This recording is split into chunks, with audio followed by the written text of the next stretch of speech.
You wish to speak with me alone, do you not? Said Bertuccio.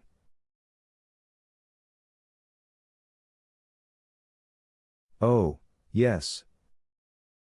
That is well. And Bertuccio, feeling in his pocket, signed to a keeper whom he saw through the window of the wicket.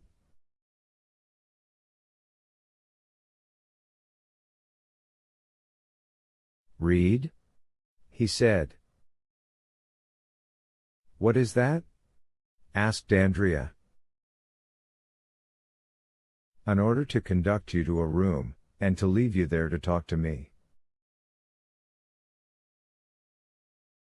Oh, cried Andrea, leaping with joy. Then he mentally added, still my unknown protector.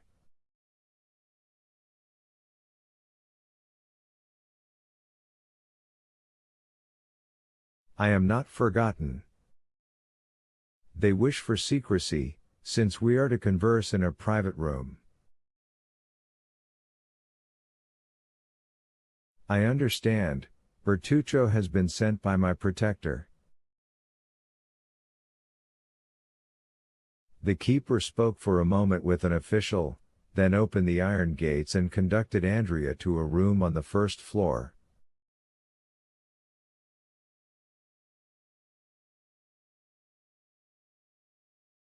The room was whitewashed, as is the custom in prisons, but it looked quite brilliant to a prisoner, though a stove, a bed, a chair, and a table formed the whole of its sumptuous furniture.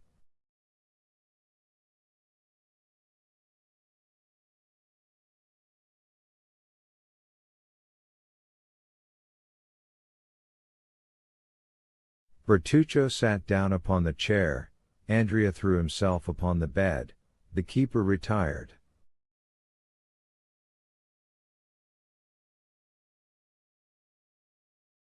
Now, said the steward, what have you to tell me? And you? Said Andrea. You speak first. Oh, no. You must have much to tell me, since you have come to seek me.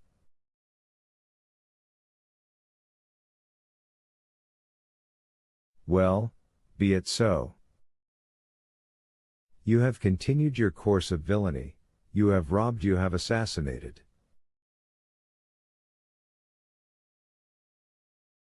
Well, I should say. If you had me taken to a private room only to tell me this, you might have saved yourself the trouble.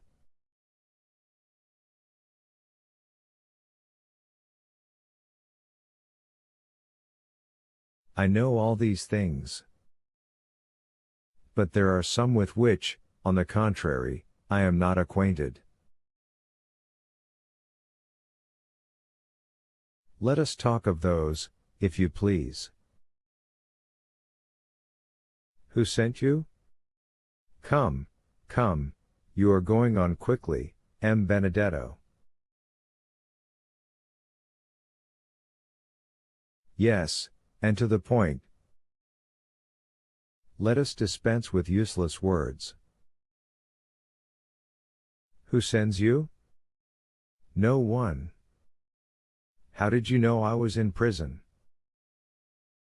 I recognized you, some time since, as the insolent dandy who so gracefully mounted his horse in the Champs-Élysées.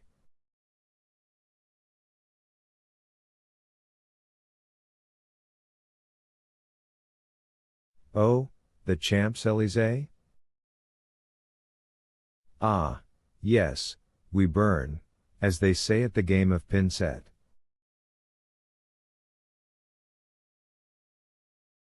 The Champs-Élysées? Come, let us talk a little about my father. Who, then, am I? You, sir? You are my adopted father. But it was not you, I presume, who placed at my disposal 100,000 francs, which I spent in 4 or 5 months. It was not you who manufactured an Italian gentleman for my father. It was not you who introduced me into the world. and had me invited to a certain dinner at Auteuil, which I fancy I am eating at this moment, in company with the most distinguished people in Paris, amongst the rest with a certain procureur, whose acquaintance I did very wrong not to cultivate, for he would have been very useful to me just now. It was not you, in fact, who bailed me for 1 or 2 millions, when the fatal discovery of my little secret took place. Come, speak, my worthy Corsican, speak.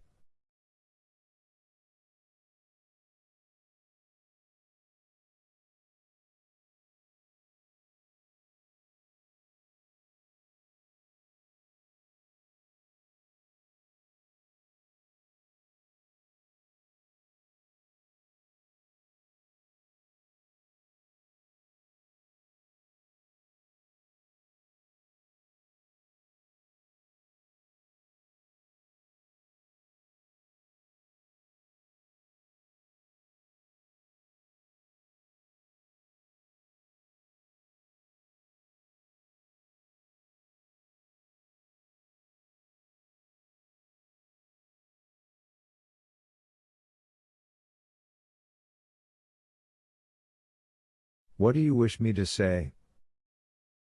I will help you. You were speaking of the Champs-Élysées just now, worthy foster father. Well? Well, in the Champs-Élysées there resides a very rich gentleman. At whose house you robbed and murdered, did you not? I believe I did. The Count of Monte Cristo? 'Tis you who have named him, as Racine says. Well, am I to rush into his arms, and strain him to my heart, crying,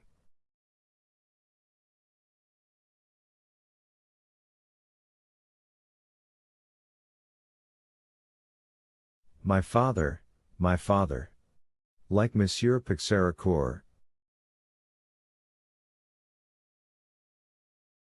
Do not let us jest, gravely replied Bertuccio, and dare not to utter that name again as you have pronounced it.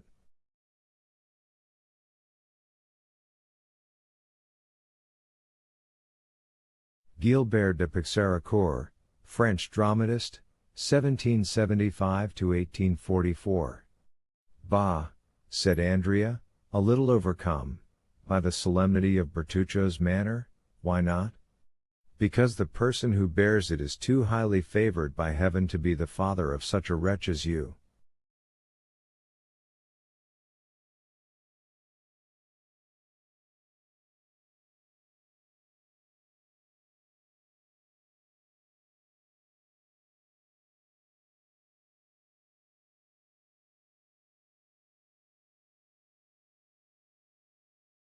Oh, these are fine words. And there will be fine doings, if you do not take care. Menaces, I do not fear them. I will say, do you think you are engaged with a pygmy like yourself? Said Bertuccio, in so calm a tone, and with so steadfast a look, that Andrea was moved to the very soul.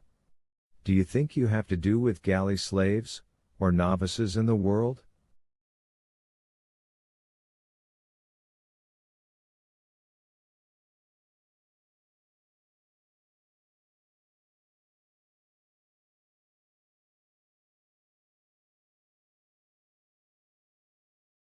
Benedetto, you are fallen into terrible hands.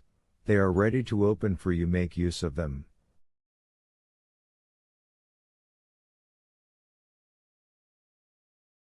Do not play with the thunderbolt they have laid aside for a moment, but which they can take up again instantly, if you attempt to intercept their movements.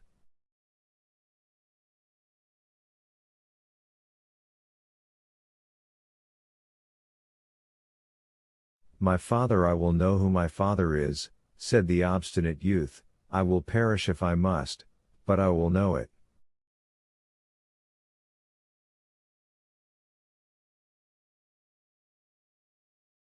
What does scandal signify to me?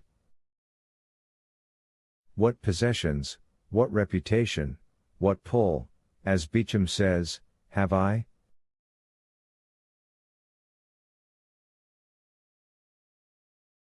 You great people always lose something by scandal, notwithstanding your millions. Come, who is my father?